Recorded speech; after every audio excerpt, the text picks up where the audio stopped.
जेवणाच्या पानात डाव्या बाजूला चटणी, कोशिंबीर असल्याशिवाय आपलं जेवण पूर्ण होत नाही. पण रोज रोज तीच नेहमीची चटणी खाऊन कंटाळा आला असेल तर आज आपण बनवणार आहोत खमंग आणि झणझणीत पूड चटणी.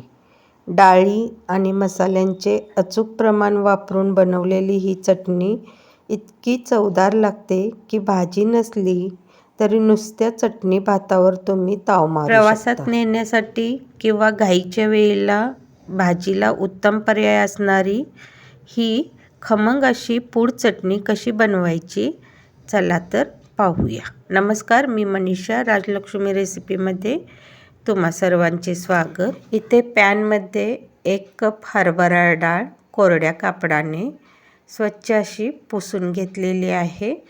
ती पॅनमध्ये मीडियम फ्लेमवर सतत हलवत खरपूस अशी भाजून घ्यायची आहे. डाळ भाजण्यासाठी मला इथे 5 ते 7 मिनटं लागलेली आहेत. गॅसची फ्लेम अजिबात मोठी करायची नाही. मीडियम फ्लेमवर सगळे जिन्नस खरपूस असे भाजून घ्यायचे आहेत. पहा, आणखी 1-2 मिनटं मी डाळीला छान भाजून घेणार आहे. डाळीचा रंग बदललेला आहे. थोडे थोडे डागसुद्धा डाळीला पडत आलेले आहेत. आता डाळ छान भाजून झालेली आहे. आणखी 1-2 मिनटं मी हिला परतून घेणार आहे आणि आता काढून घेऊया. इथे मी नॉनस्टिक पॅन वापरलेला आहे. तुम्ही इथे कास्ट आयर्नची कढई वापरली तरी चालेल किंवा जाडपुडाची कढई वापरली तरी चालेल. आता पॅनमध्ये मी पाऊण कप उडीद डाळ घेतलेली आहे. उडीद डाळ पण स्वच्छ अशी पुसून घेतलेली आहे. आता ही डाळ ही मीडियम फ्लेमवर सतत हलवत कलर बदलेपर्यंत आणि खमंग वास येईपर्यंत हिला छान परतून घ्यायची आहे. साधारण 3 ते 4 मिनटं डाळ भाजण्यासाठी, कारण आता आपलं पॅन पण गरम आहे त्यामुळं डाळसुद्धा पडदशी भाजली जाते. प्रत्येक डाळी या वेगवेगळ्याच भाजायच्या आहेत, कारण प्रत्येक डाळ भाजण्यासाठीचा वेळ वेगळा आहे. त्यामुळं मीडियम फ्लेममध्ये ही डाळ सतत हलवत छान भाजून झालेली आहे. पहा, कलरही बदललेला आहे. ती डाळ काढून घेऊया. आता याच पॅनमध्ये मी अर्धा कप मूग डाळ घेतलेली आहे.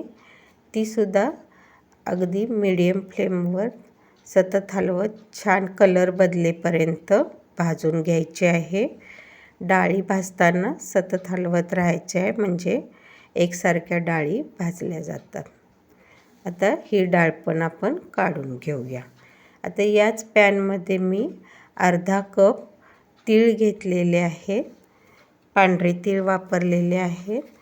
तीळही छान असे तडतडू लागेपर्यंत यांना सतत हलवत भाजून घ्यायचे आहेत. तीळ आणखी 1-2 मिनटं परतल्यानंतर यांना आता वेगळ्या प्लेटमध्ये मी काढून घेणार आहे.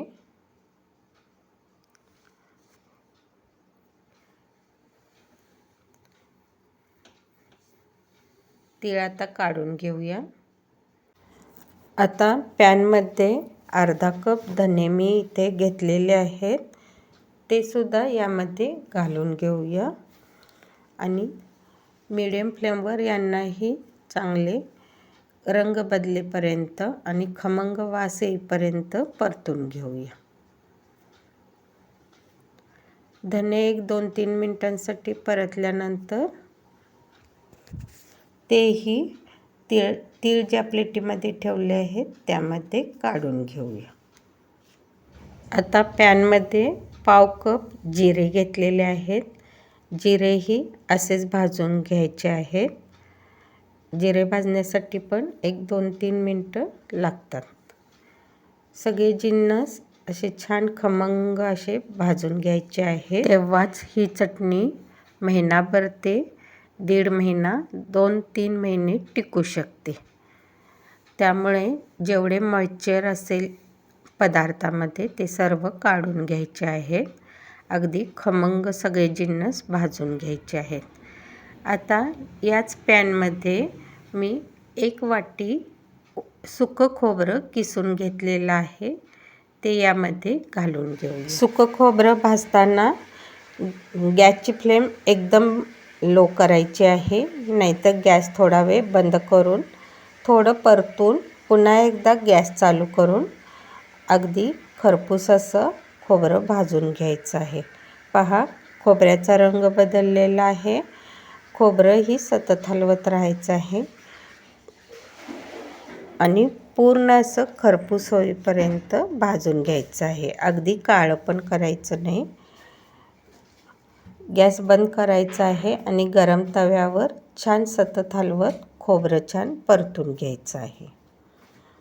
आता खोबरंही छान भाजून झालेले आहेत, तर याला काढून घेऊया.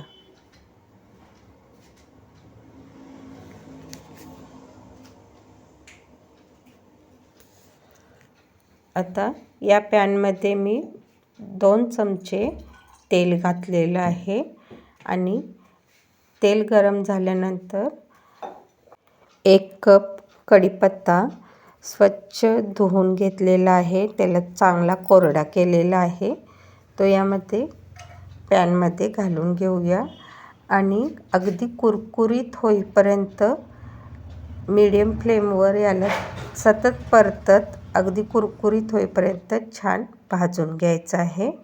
पहा, 1-2 मिनटानंतर कलरही बदललेला आहे आणि छान भाजलेला आहे. याला आता मी काढून घेणार आहे. पॅन चांगला तापलेला आहे. गॅस बंद करायचा आहे आणि उरलेल्या तेलामध्ये अर्धा कप इथं मी चिंच स्वच्छ करून घेतलेली आहे. चिंचेच्या बिया काढून घेतलेल्या आहेत आणि गरम पॅनमध्ये हिला छान 2 मिनटं अशी परतून घेणार आहे.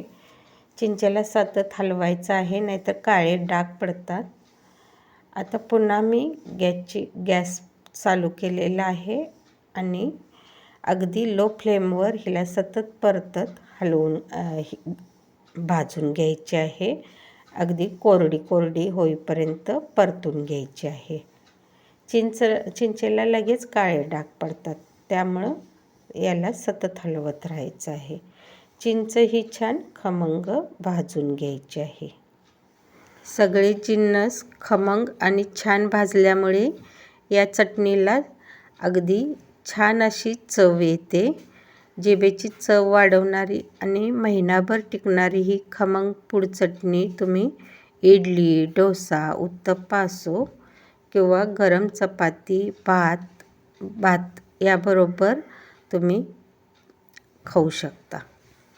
भाजलेल्या सगळ्या डाळी मी मिक्सरच्या भांड्यात घातलेल्या आहेत आणि पल्स मोडवर कमी जास्त करत याला बारीक करून घ्यायची आहे. एकदम बारीक पण करायची नाही, भरड अशी ठेवायची आहे. आता यानंतर धने, जिरे आणि तिळाचं पण बारीक करून घ्यायचे आहे. यामध्येच मी भाजलेला कढीपत्ता पण घालणार आहे. पल्स मोडवर हेही छान फिरवून घ्यायचं आहे. परातीमध्ये सगळे आपण हे काढून घेऊया. त्यानंतर यामध्ये आता भाजलेलं सुकं खोबरं आणि भाजलेली चिंचसुद्धा यामध्ये मिक्सरमध्ये फिरवून घ्यायची आहे. सुकं खोबरं आणि चिंच पण यामध्ये मिक्सरमध्ये घालून घेऊया आणि तीही अशी भरड करून घेऊया. पल्स मोडवर सगळं फिरवून घ्यायचं आहे.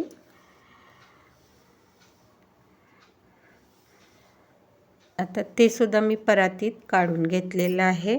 आता बाकीचे मसाले यामध्ये आपण मिक्स करून घ्यायचे आहे. आता या भरड केलेल्या मिश्रणामध्ये 2 चमचे लाल तिखट घालणार आहे, 1 चमचा हळद, 1 चमचा हिंगपूड, आणखी थोडी हिंगपूड मी यामध्ये घालणार आहे आणि 2 चमचे मीठ घालून घेऊया.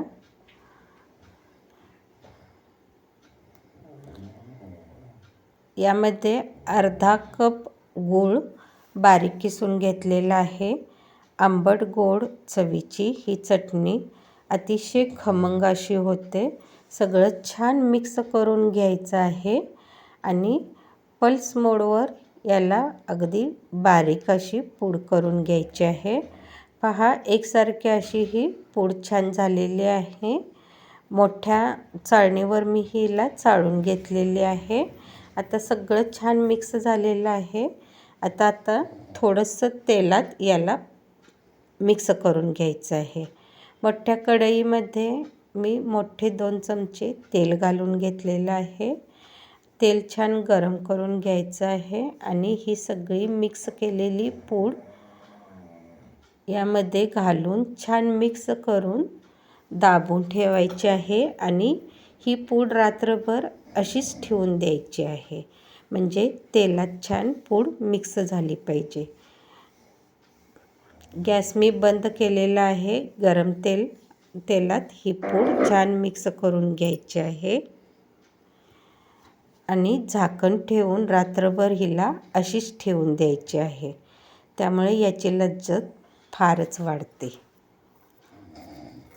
तुम्हाला जर ही माझी रेसिपी आवडली असेल तर लाईक तर जरूर करा, सबस्क्राईब पण करा आणि तुमच्या मित्रमंडळीमध्ये ही रेसिपी तुम्ही शेअर करा. अशा छान छान रेसिपीसाठी शेअर करा, सबस्क्राईब करा, शेजारील बेल आयकॉन प्रेस करून ऑल ऑप्शन सेट करा. म्हणजे माझ्या नवनवीन रेसिपींचे नोटिफिकेशन तुम्हाला मिळेल. धन्यवाद.